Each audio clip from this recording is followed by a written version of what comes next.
Welcome back. Today we're going to make this super cute spring wreath and this camper sign in the middle. It came from Dollar General and it is so adorable. I love all the colors because then we can use some really fun colors in our wreath. So we're going to start with our supplies and we're going to need whatever mesh you like. I'm using these 3 colors because I'm going to have a base of poofs and then I'm going to make bundles with the 2 other colors. We'll need our Dollar Tree wreath form, a couple of ribbons, rotary cutter, scissors. Now the pipe cleaners I have cut into thirds, so they're 4 inches a piece. Now the method we're going to use today is something I've never seen before.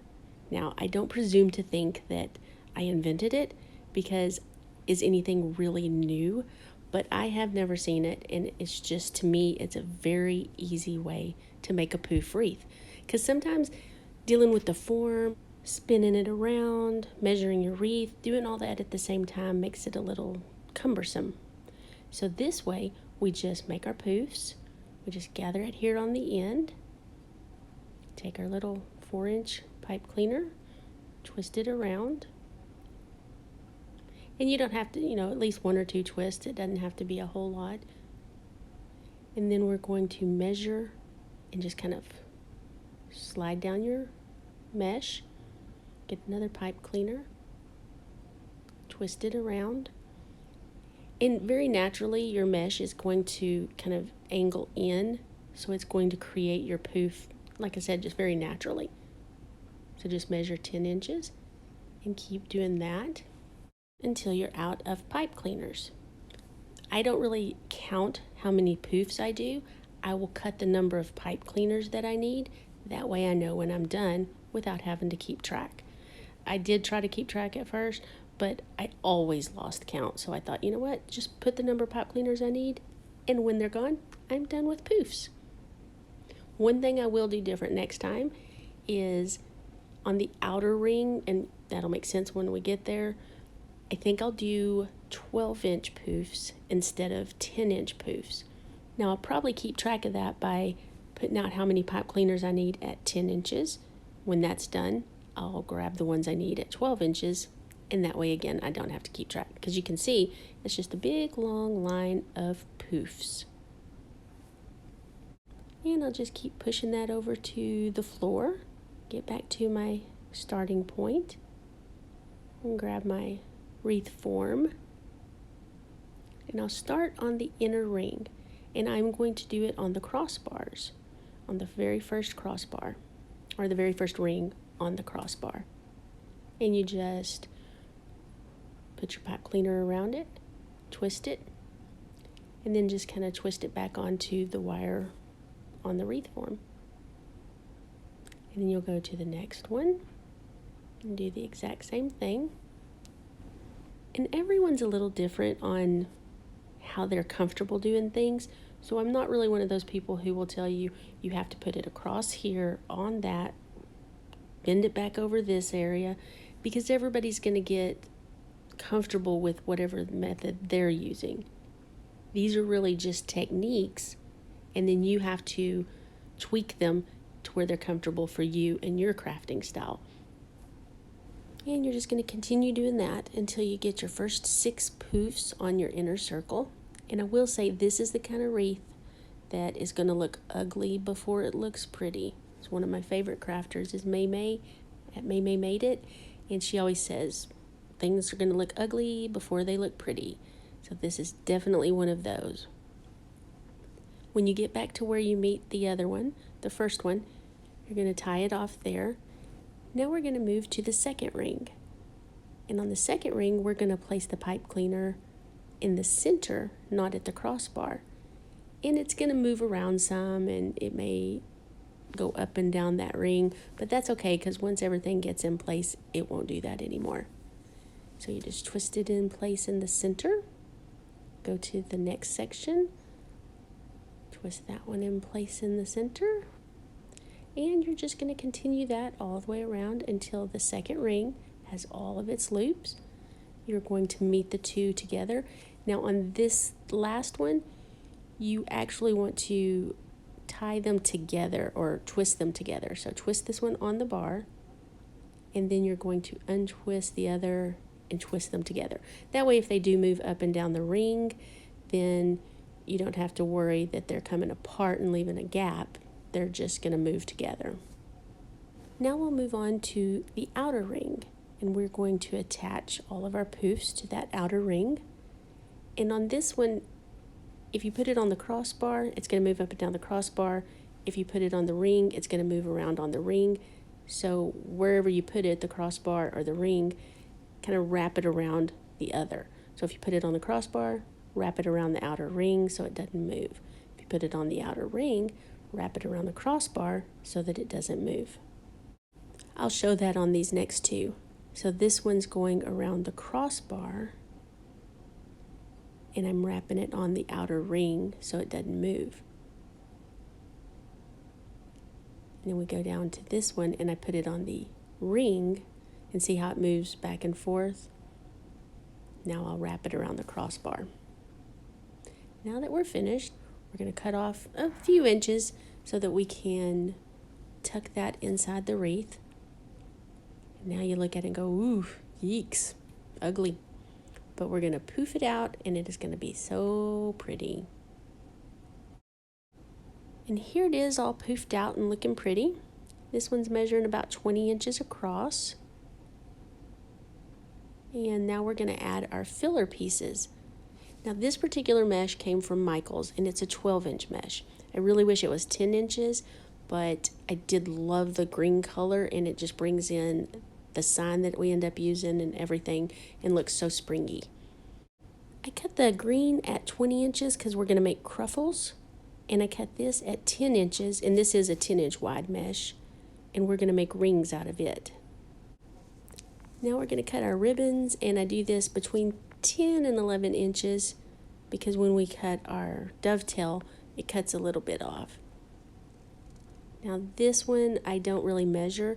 I just cut off 3 trucks because I don't like it when you cut in between trucks. It just seems wrong.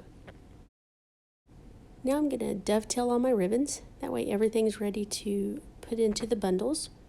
And I did cut 6 of each of the items because there are 6 crossbars, and we're going to add these to each crossbar. Now I finished cutting up my dovetails, and then I'm going to grab my Bodabra. And I did do a comparison video where I compared the Bodabra, the Easy Bow Maker, and the Bow It All. And this is really how I typically use my Bodabra. I just use it as an extra set of hands to hold mesh in place while I work with other mesh. Now I will say that in doing that video and watching a lot of other Bodabra videos, I think it's a very handy tool, and I think I'm going to start utilizing it for more than just an extra set of hands. But it is very handy, but I still make my bows with the Easy Bow Maker. Haha. Did you see what I did there? I use it as an extra set of hands, and it's very handy. I just cracked myself up. But I really will say, it's a very good tool, and I am going to look into utilizing it for different things. I even saw somebody make tassels with it, so that'll be interesting. Because I do like to do tiered tray decor, and you always put a beaded garland on there with a tassel on the end. So I think I'll give that a shot as well. I'll link that comparison video in the description of this video so that you can go back and check it out. It's a lot of good information. I actually learned some stuff while doing it. Since I did talk over the last cruffle I made, I'll go ahead and explain it this time. You just roll over the raw edge a couple of inches on each side, and then just squish it together and make a little ruffle down the center.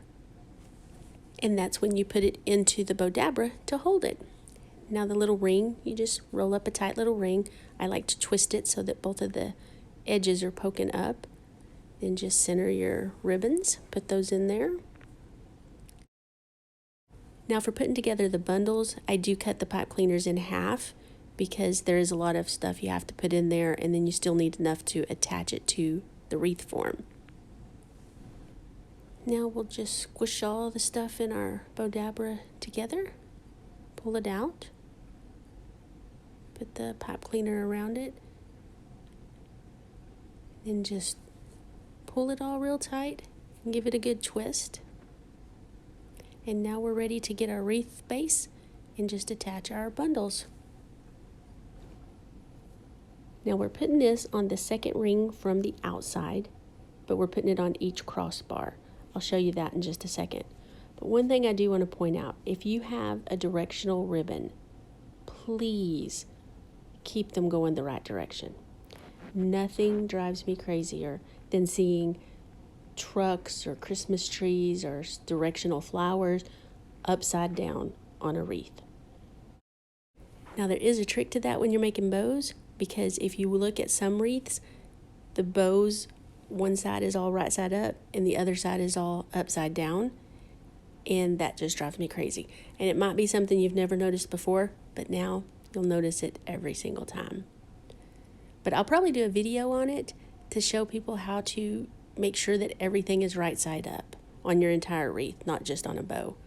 But like I said, it is a little tricky when you're making a bow. Now here I point out we are on the second ring in on the crossbar. Then you just turn it over and twist it on.